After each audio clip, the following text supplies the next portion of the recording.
Welcome. I'm E.G. Marshall. Today, a story from the files of the world-renowned Pinkerton National Detective Agency, the first law enforcement agency doing detective and police work in the United States. It was founded by Alan Pinkerton in 1850 and carried on by his sons, William and Robert. Such was their reputation that, it has been said, had they been guarding President Lincoln that night at Ford's Theater, Lincoln would never have been assassinated. But today, we pull the files marked train robberies.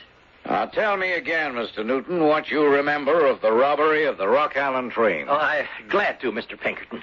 They say the Pinkertons always get their man. Well, we try to. I'll be frank with you, Mr. Newton. We have been keeping track of you. Keeping track of me? You mean you've been having me followed? I'm afraid I do. Well, am I under suspicion? In a case like this, everyone is suspect.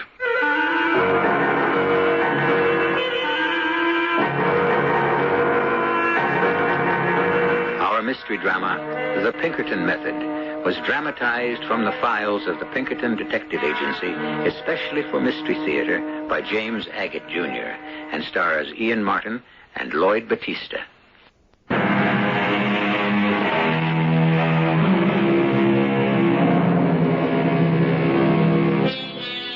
Crime was an everyday national threat in every American city from the Civil War to World War I.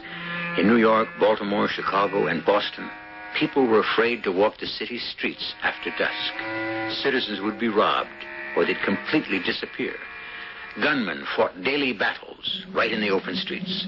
One of the most lucrative forms of crime was the train robbery, and the only law enforcement agency able to stem the tide of lawlessness were the Pinkertons.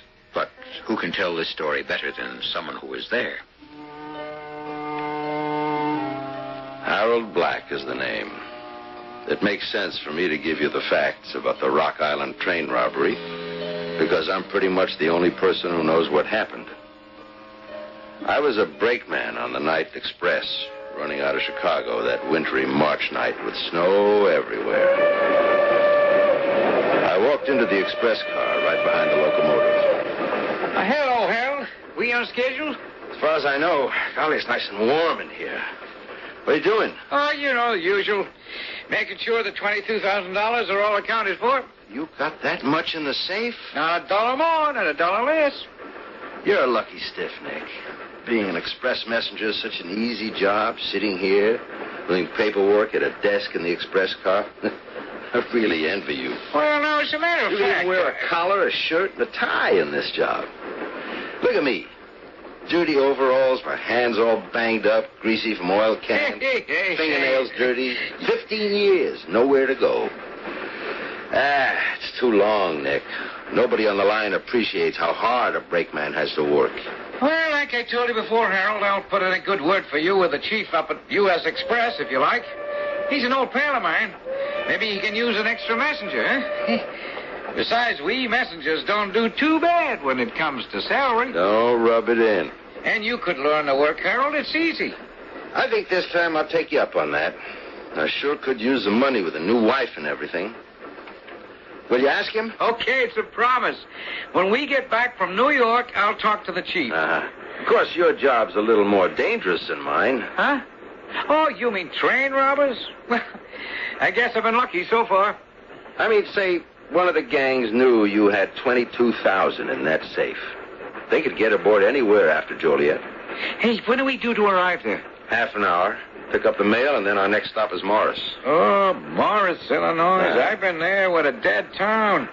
Now, Harold, hand me the poker, will you? Fire's getting low. I want to give the stove a stir. Here you are. Thank you. Well, I better be heading back, Nick. Do my train rounds. Say hello to George E. Newton for me, will you? He's on this run of the baggage car, isn't he? If he isn't asleep. He's supposed to sort all the baggage before we hit Morris. I'll bet anything all he's doing is snoring. Well, wake him and tell him I said to get busy. Okay. I don't want to be hanging around Pennsylvania Station when we get in. Oh, hey, I forgot to ask you, Harold. What's your wife's name? Elizabeth. Yeah, Elizabeth. That's a sweet name. I'll bet she's just as sweet as she sounds. Oh, no kidding. I'll try to see if I can get you that job with U.S. Express. I won't be surprised, but you'd make double the money. I'm all for that.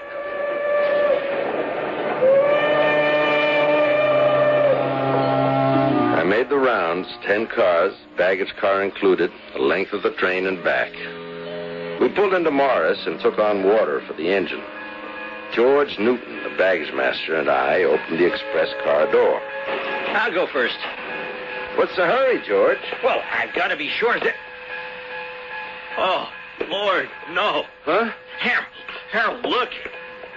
Nick, This is terrible. look, I'd better get the Pinkerton man. He's in the third car. The safe's blown open. Don't touch anything. If there was 22,000 in there once, it sure ain't in there now. Look at all that blood. Oh, I was afraid of this, Harold. I'm scared. What do you mean? I can't take time to explain. I'm going back for the Pinkerton man. And don't touch anything. My name is William Pinkerton. I told the baggage man, what's his name? Newton, George Newton. Yes, I asked him to wait in his car for me. I thought I'd speak to you first. You're, Harold Black. I'm the brakeman. And the name of the deceased, the express passenger? Nicholas Kelsey. Nicholas Kelsey. And what was the last time you saw Mr. Kelsey alive? Not an hour ago. We were half an hour out of Joliet. I see. He was alive when you left him? Mr. Pinkerton, of course he was. I swear it. Good Lord, he was even going to put in a good word for me with his chief so I could perhaps get a job with U.S. Express. Oh, why would he do that? Well, I just got married, and it's no secret, but a brakeman on the Chicago and Rock Island doesn't make much money. I see. Gang of train robbers must have come aboard after we left Joliet and killed him. Mm-hmm. And you heard nothing? No shots, nothing? I was probably as far back as the last car. How much was in that safe, Mr. Black, or don't you know? Well, sure I know. Nick told me. $22,000. I see. All right, will you ask Mr. Newton to join us? Georgie? George, Mr. Pinkerton wants to talk to you. I'm George Newton, Mr. Pinkerton. I think I told you. Oh, Lord, this car's a mess. It looks like Nick put up an awful fight. And what can you tell us, Mr. Newton? Well, the way I figured it, it must have happened between the time the train left Joliet and when we stopped here in Morris.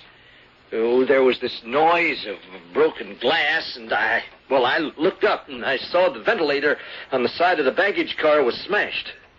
Well, now, at that moment, a man with a black mask over the lower part of his face came into the car. Well, why didn't you call for help, Georgie? I couldn't have been far away. Well, the masked man said that if you dare move an inch, that man up there will blow your brains out. The man up where? Well, there wasn't a man exactly, Mr. Pinkerton. It was a hand, a man's hand pushed through the broken ventilator, and the muzzle of a pistol pointed right at me. And then what did you do? Nothing, really. I just tried to keep breathing. I was rooted to the spot. Well, the man in the mask left my baggage car and went through to the express car. How you must have felt. Oh, I was in agony, believe me, Mr. Pinkerton. But I daren't give the alarm, you know. That gun was aimed right at my head. Well, then, finally, I guess, when we pulled into Morris, I looked up in the ventilator and the hand was gone. And just then Harold came in, and we went right into the express car, and, the rest you know. Mr. Pinkerton, do you have any idea how Nick was killed? Looks like a pistol wound in the right shoulder. There may be others. The head wounds, I can't say what made those. Pistol whipping, maybe. Oh, how terrible. Mr. Newton, are you sure you didn't hear any gunshots? Well, I couldn't swear I didn't. You know, the train makes pretty much of a racket going 50. I don't know what I was with that gun pointed at me. I don't know how many there were, but I knew they were after the money. You didn't hear them blow out the safe? And I wish I had. I wish I could say I did. And how much was in it? 22,000. You know, or you're guessing? Oh, no, I'm just guessing. And no one's touched anything in this car so far, as you know. When George was getting you, Mr. Pinkerton, I stood right there. No one came in here. And I think I've found what they beat him with. What? Back here in the corner. This stove poker. Yeah, there appears to be blood on it. All right. You gentlemen can return to your duties for a moment. Tell the engineer I'm impounding this express car. Have him uncouple and move it to a siding right here at the station. And then he can take the rest of the train on to New York. You mean George and I can go along with the train? No, I don't mean that. I'm going to need both of you to help me. I believe there's a hotel in town. Oh, yes, I can see one from here. I'll make that my headquarters. If the telegrapher is still up, have him wire Chicago to have the Rock Island put you both up at that hotel until I give the word.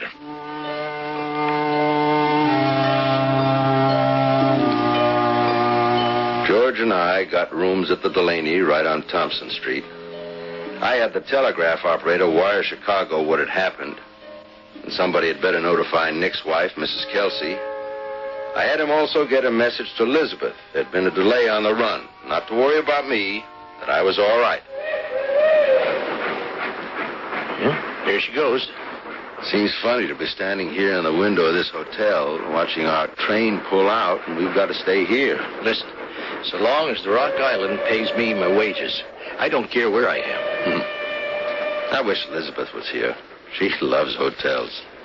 You know, when we left Chicago and I was talking to Nick, he said this town of Morris is a dump, a dead town, he said. Let's not talk about Nick, okay? I wonder... What were you going to say, Harold? You wonder what?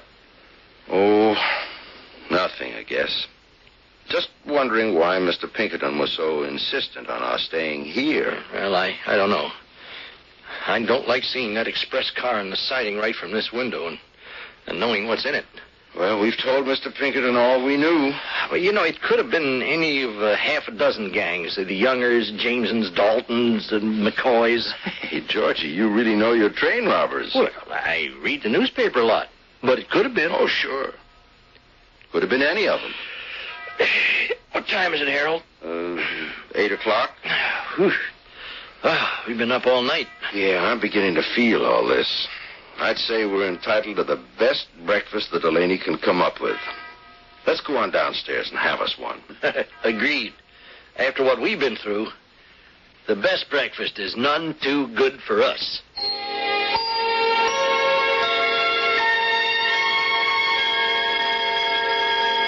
From the 1870s on, there was hardly an American train going anywhere that was not robbed. Bands of outlaws would pile on the rails, derail trains, shoot at the passengers while the express car was being dynamited. Traveling by train in those days was hell on wheels. Only the Pinkertons, with their network of operatives, were equipped to fight off the bandit buccaneers and murderers. I'll be back shortly with Act Two.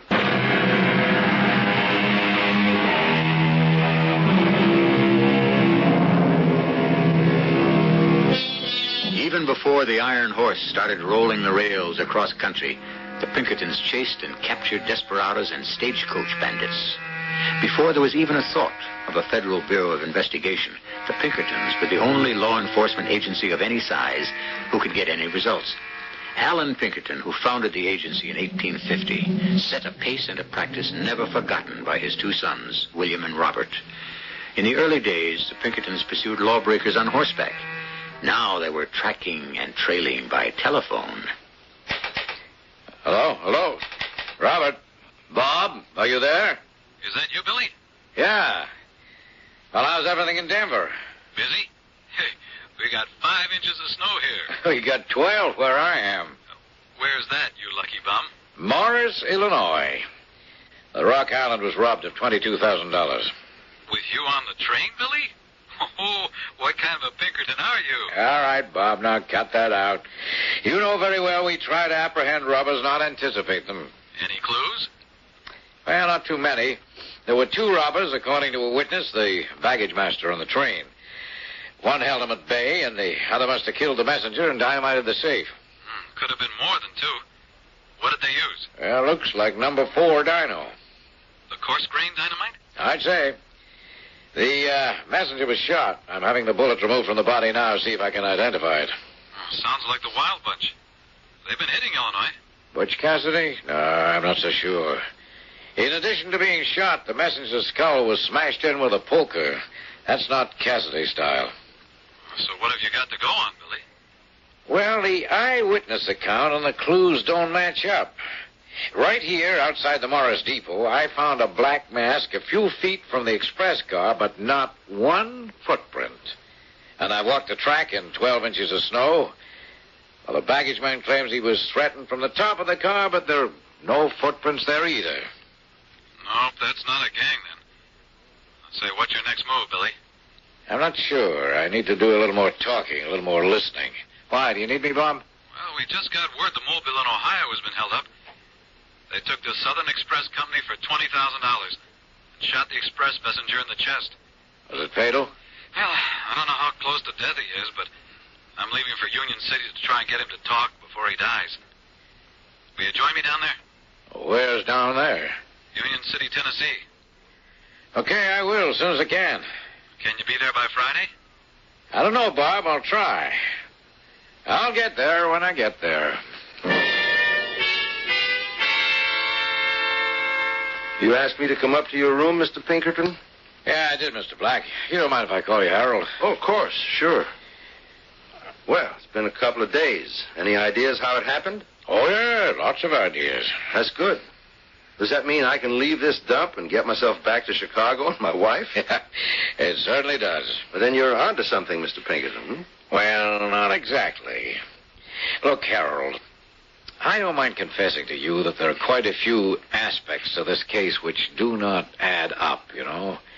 I'd even go so far as saying it's downright mysterious and, well, I'd like you to give me as much help as you can. Whatever assistance I can be, I want to. Nick Kelsey was a good friend, and I really want to do anything I can to track down his killer. You know George Newton, the baggage master, of course. Georgie? Very well indeed. Good. Harold, I want you to do a little detective work for me.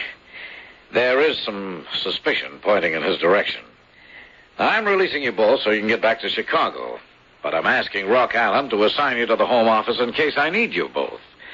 So you won't be going out on any more runs for a few weeks. That suits me just fine. My wife will love that. My working in the roundhouse, coming home nights. I just got married, you know. Yeah. Now, when you're back in Chicago, I want you to associate as much as you can with George Newton and get him to talk about the case. You know, the masked man and the broken ventilator and the gun pointing at him, what time it was, and so on. And each night, I want you to call the Pinkerton office in Chicago and make a full report of what you've learned that day. I will, Mr. Pinkerton. As I said, anything I can do to bring the assassin to justice. But so far as Georgie goes, I think there you're barking up the wrong tree. Well, that may be, Harold, but we have to bark up all the trees. You do that and we'll see what develops. I won't be in Chicago, but they'll know you by a code number. Where are you going to be? Right now, I've gone about as far as I can go on this case, so I'm going down to Tennessee on another train robbery. And don't forget now, you call in each night.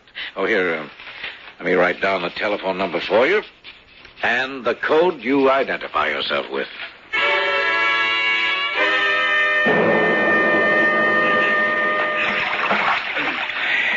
Keep rolling, Billy. You're doing great. I get bit to death with these darn chiggers, Bob. How much further is it to Lester's Landing? Well, I think we're almost there. They told me at Hickman the landing was just 10 miles into this swamp. Rowing after dark through a Tennessee swamp isn't my idea of fun, believe me. Since when was the Pinkerton Detective Agency in the amusement business? And to think a week ago I was looking for footprints in 12 inches of snow at 10 below. Must be 110 degrees right now. You're pretty sure it's the Farrington brothers we're looking for? Absolutely. I asked the express messenger twice just to make sure I heard right.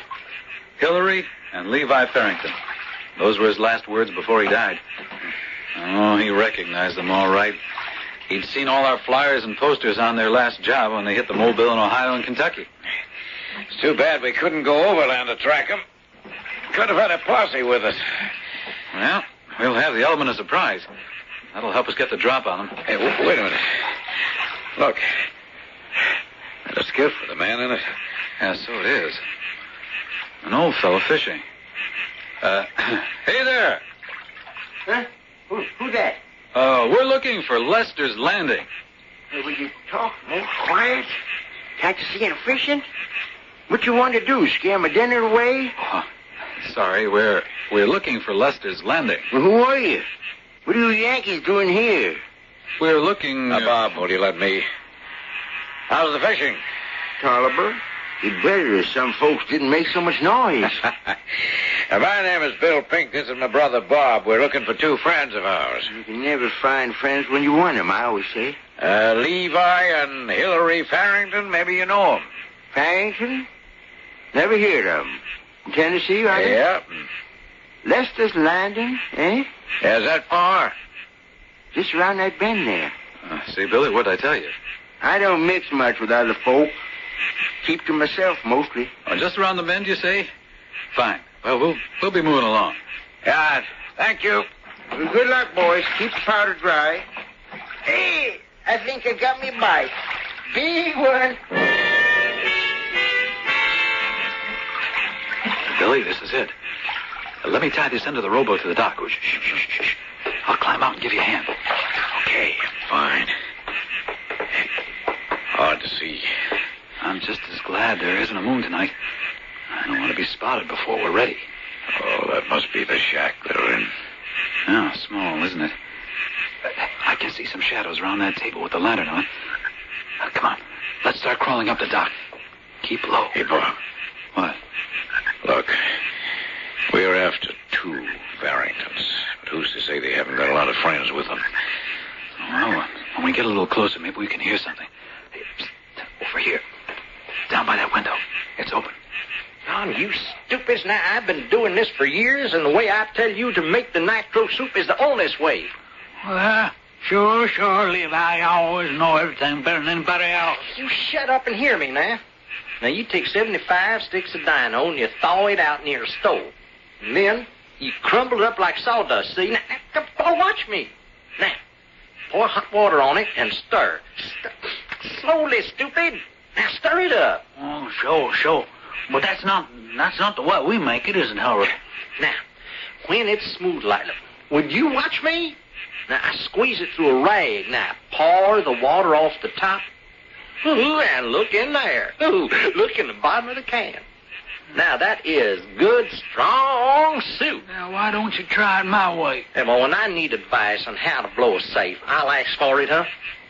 Now, Hillary, I want you to mosey on down to Hickman to see if you can locate some more dino.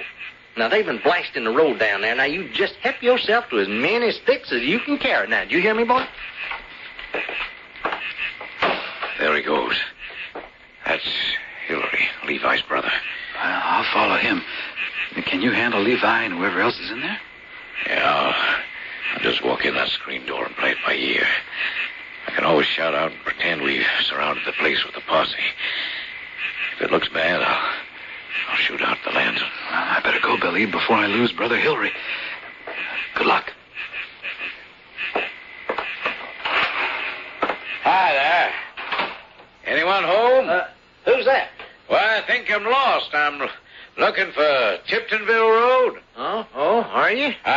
No, it's around here somewhere. How did you get here, stranger? Well, matter of fact, I rode.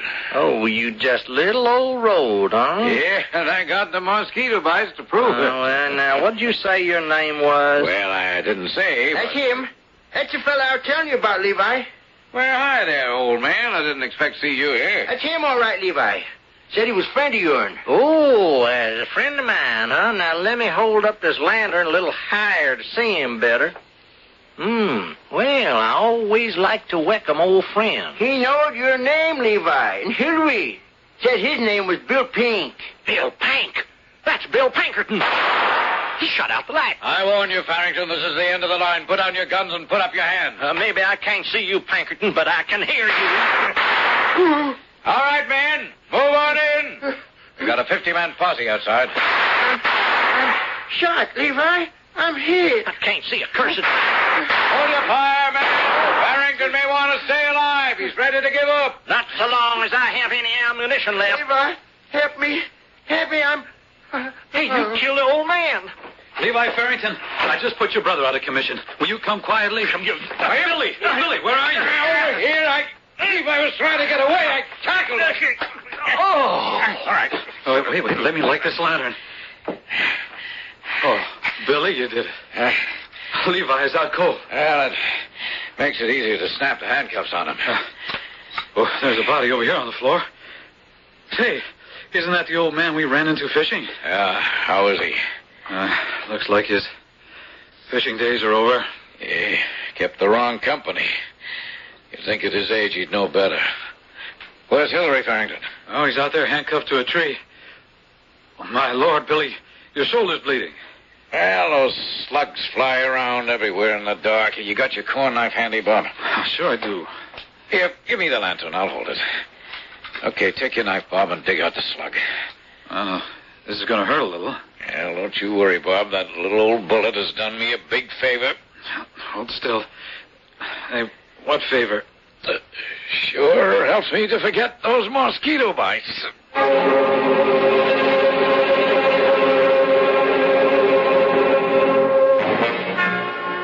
Snow, swamps, mountains, forests, trails, whatever the terrain or the weather, Robert and William Pinkerton did more to put an end to train robberies than any other security outfit in the world. The Farrington case closed, Robert returned to Denver headquarters. William went back to Chicago. The case of the Rock Island theft and murder was yet to be solved. I'll be back shortly with Act 3.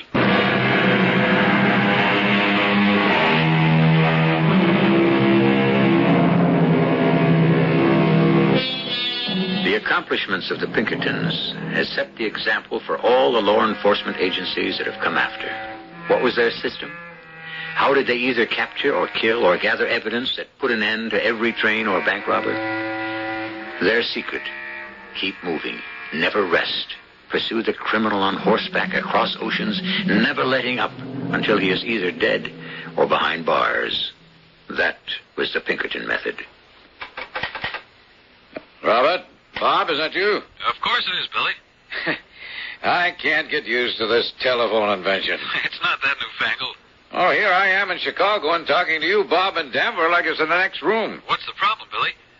Well, by the way, how's the shoulder? Oh, that's doing fine. Good thing it's my left arm. I don't mind having that bandaged up and in a sling. Look, Bob, I tell you what I called you about. You remember the Rock Island case and our best witness, Harold Black, the brakeman? Yes, I do. What about him? Well, I took him into my confidence and had him do a little detective work following the baggage master, George Newton, and reporting to the office every day while I was in Tennessee with you. I also had our operatives follow the both of them. Now, I've been going over what our man says about Newton's movements and comparing them with Harold Black's reports. And they just don't jibe. Say that again, Billy. I don't think I caught that. Well, I said the reports phoned in by the brakeman are all made up. They're all lies. The places Newton is supposed to have gone to and so on, you know. Oh, I'd say from here, looks like they're in this thing together. Well, it sure looks like it. Anyway, Bob, the reason I put through this call to you is that Harold Black has asked for a leave of absence from the Rock Island. I told the general superintendent to grant it, and Black is starting west with his new wife. Keep him under surveillance, will you, Bob?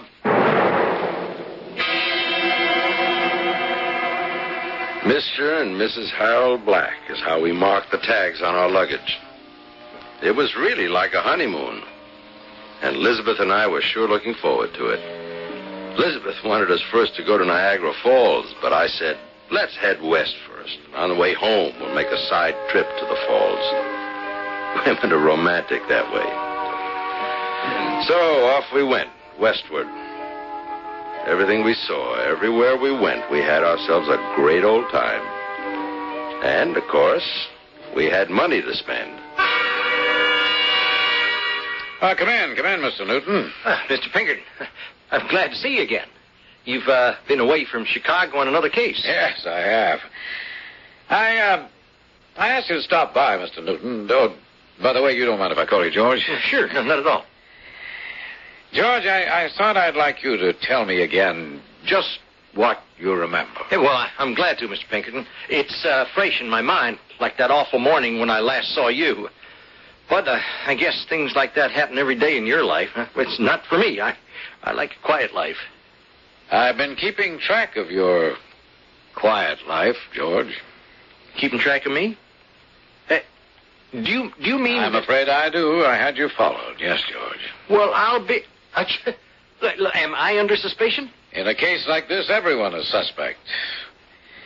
You know, it's a little warm in here. I don't know why they keep these offices so hot. I've asked them not to. No, I don't mind. Why don't you take your overcoat off? Huh? No, I won't bother. I don't expect to be with you that long. You sure it's not too hot for you? No. Oh, and now you want me to remember it all over again, huh? Well, all right, here goes. As I told you 2 weeks ago, I was moving boxes in the baggage car, and, well, I'd say it happened between the time we left Joliet and stopped at Morris. Now, there was this noise of broken glass. Well, I looked up, and I saw the ventilator that had been smashed. And at that moment, a man with a black mask over the lower part of his face came into the car and said, "If you dare move an inch, that man up there will blow your brains out." Huh? Well, I looked up, and the muzzle of a pistol was pointed right at me through the broken ventilator. Well, the man with the mask left. When we pulled into Morris, I looked up again, and the hand holding the pistol was gone. And, well, that's what I remember, Mr. Pinkerton. Mm-hmm. Word for word. What do you mean? That's just the way you told it to me last time. Word for word. Yeah. Is that suspicious? Well, let's say it isn't usual. George, are you sure you don't wish to take your coat off? As I say, this office has always been overheated. All right, yeah, sure. And it'd be easier if you'd first take off your gloves, wouldn't it? Yeah. Well, my goodness, whatever happened to your hands? Yeah, they're pretty scratched up, aren't they? But that's the nature of my job. What is? Here, I'll hang your coat up. Handling baggage is rough on them. You know, I thought the Rock Island gave you a desk job since you came back here to Chicago. Oh, yeah, they did. These scratches? Well, I'd say they happened a month ago. Takes a long time to heal, doesn't it? May I ask, Mr. Pinkerton, when your man followed me, I mean... Well, actually, you were followed by two men. One was our Pinkerton operative, and the other was a friend of yours. Oh, would you like to see his reports? A friend of mine? But you're kidding. Well, he said he was. Here. Have a look at his reports. Report on George Newton by Harold Black. Harold? You don't actually mean I certainly do mean. In your hand is 1 week of reports, including Sunday. Where you went, what you did, what you two talked about. I don't believe it. Why, that dirty, two-timing bigamist. Bigamist? Harold Black? Oh, yeah, you didn't know about your pet spy, did you? So he two-timed me just like he's two-timed his own wife. Oh, yeah, he's got a wife in Philadelphia and 2 children. Deserted him last year. So Elizabeth is not Harold's wife? Oh, no, she thinks she is. But, no, she's a nice girl. She's too nice for him. That's what makes me so darn mad. Well, the things that finally come to light, huh? So, frankly, if I were you, Mr. Pinkerton, I'd take Harold's reports about me with a grain of salt. Well, I'll most assuredly bear that in mind. All right, George, I won't keep you any longer today. You mean I can go now? Yes. Oh, and George, you should have those hands looked at. You wouldn't want to get an infection. It was just bad luck. I should have waited a little longer before flashing those 50s and 100s. But the feel of having big money was just too much for me, I guess. And sweet Elizabeth. Oh, she was having the time of her life. Omaha, Tulsa, Albuquerque, Phoenix, Las Vegas, and then California. Seeing all the sights, theaters, shows, restaurants, we had ourselves a time. It was sheer luck that day in San Francisco that she was upstairs in the hotel room resting. I was alone downstairs in the bar when I felt a hand on my shoulder. Harold Black? Yes. Who are you? Robert Pinkerton. I believe you've made the acquaintance of my brother, William. Oh, I certainly have. Wonderful fella. Enjoying yourself? You bet. My wife and I have never been to San Francisco before. Oh, I thought your wife was in Philadelphia. What? Don't make a fuss. Have you paid for your drink? Yes. Then finish it quietly. Take your hat and coat and come with me. But I haven't done anything. This is my vacation. It's as far from Philadelphia as you're going to get, Mr. Black. Come along. But what's the charge? Bigamy. Who told you? Your friend George Newton told us. George. And we checked it out and found your real wife. Those are 2 fine children you left behind you. Mr. Pinkerton, did George say anything else about me? Well, yes, a few things. Finish up your drink, Mr. Black. Let's go. Pinkerton turned me over to the police, who escorted me back to Chicago. I told Elizabeth to stay in San Francisco and not to worry. I'd be back, I said. I got me a good lawyer, and with $2,000 cash bail, I was a free man again for just about 1 hour. Then I was rearrested, charged with murder. That was bad. Very bad. Billy, I'm still in San Francisco with, well, I guess you'd call her the second Mrs. Black, Elizabeth. Oh, any progress, Bob? I had a little talk with her, and I think she trusts me. I told her I would try to help her. She's really too nice a girl to be involved with this Harold character. Anyway, she has an explanation where Harold got the money he's been throwing around. I'd like to hear it. She says he found it under a seat in one of the passenger cars. Found it? Well, that's what he told her, Billy. I'm mailing you all the money she had in her luggage so you can check the serial numbers against the U.S. Express records. All right, thank you, Bob. I'll take it from there. Well, good luck. Say, any news on your end? Well, we got a medical report that says they discovered human skin underneath the fingernails of the deceased. Looks like to save his life, he scratched someone pretty bad.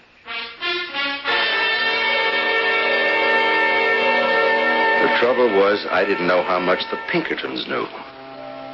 I didn't know how much Elizabeth knew or had told them. Worst of all, I couldn't be sure of Georgie. Was he in cahoots with the Pinkertons? I didn't know, but I didn't think so. Because if he started to sing, he must be aware I know the same tune. If he ratted on me, I sure wasn't going to take the rap alone. Harold, we've got a visitor, George Newton. Hi, Harold. I'll leave you two. I've got some business with the chief of police. Well, locking me in here, huh? They don't trust us. Should they, Georgie? Should anyone?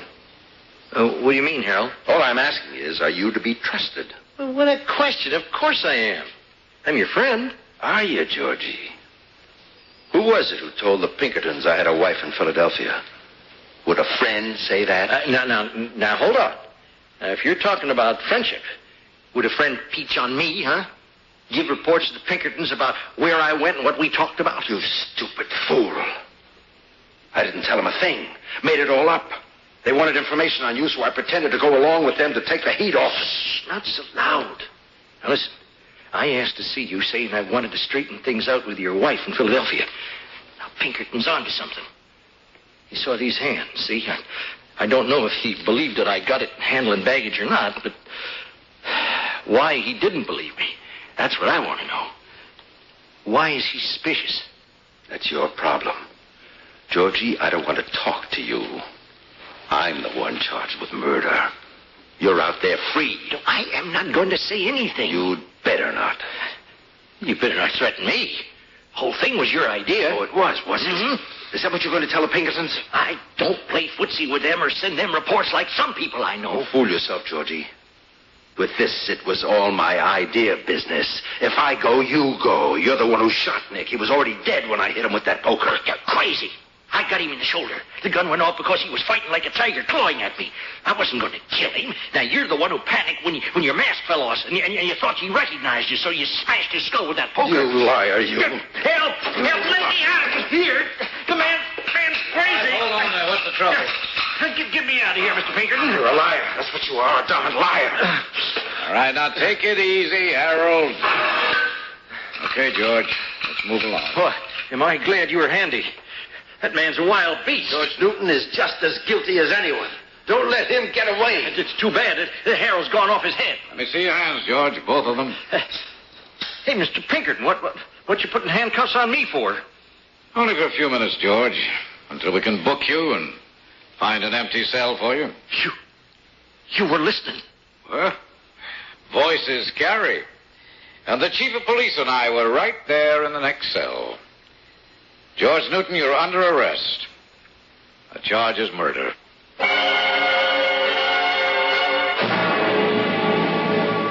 Every dollar from the train robbery, except what Harold and Elizabeth had spent on their wild vacation, was recovered. Their marriage, of course, was invalid. Both Harold Black and George Newton stood trial for the Rock Island robbery and the murder of the express messenger, Nicholas Kelsey. I shall return shortly to report to you.